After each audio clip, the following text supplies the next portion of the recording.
परमा एकादशी की आप सभी को हार्दिक शुभकामनाएं। तो सुबह 4:30 बजे हम उठ गए थे और उठकर हमने सबसे पहले गुनगुना पानी पिया और चाय चढ़ा दी। और जब तक हमारी चाय बनेगी तब तक हमने यहाँ पे मई की मशीन भी लगा दी थी। और मई की मशीन लगाने के बाद यहाँ पर हमने बाकी का जो दूध था वो भी दही में डाल दिया था। और इस मटके में इसलिए रखा है क्योंकि अभी बहुत ज़्यादा गर्मी पड़। और फिर पी हमने चाय, और चाय पीने के बाद फिर हमने मक्खन भी निकाल लिया था और फिर हमने नहा। तब तक हमारे पिताजी भी उठ गए थे तो फिर हमने उनके लिए बनाई चाय। और चाय बनाने के बाद वो बोले कि जल्दी नाश्ता बना दो, हम निकलने वाले हैं, अभी सुबह हम जल्दी निकलेंगे।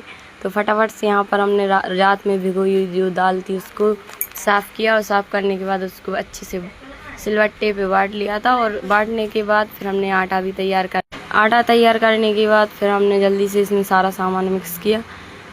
और सामान मिक्स करने के बाद फटाफट से फिर हम लग गए नाश्ता बनाने की तैयारी में।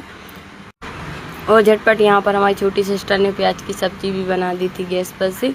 और यहाँ पर चूल्हे पर से हमने जल्दी से नाश्ता बना लिया। और फटाफट से नाश्ता बनाने के बाद हमने पापड़ वगैरह भी तल लिए थे। और छोटी सिस्टर ने नाश्ता पैक कर दिया था पिताजी के लिए। और फिर बाद में भाई के लिए थोड़ी टमाटर की सब्ज़ी भी बना दी थी, क्योंकि फिर अब खाना डबल से कौन ही बनाएगा।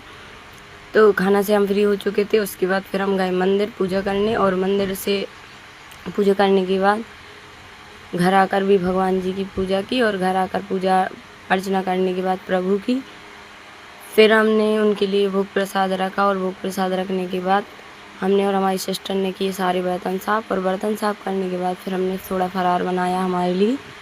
और हमने किया फरार। और भाई बहनों ने भी खाना खाया। और खाना खाने के बाद हम दिन भर रेस्ट किया। और रेस्ट करने के बाद फिर शाम के हमने सोचा क्या ही सब्ज़ी बनाए, तो थोड़ी सी प्याजी तल ली थी। उसके बाद थोड़ी सी रोटियां, और हमारे लिए हमने थोड़ी सी 2-4 पूड़ी भी बना ली थी, क्योंकि हमारा व्रत था।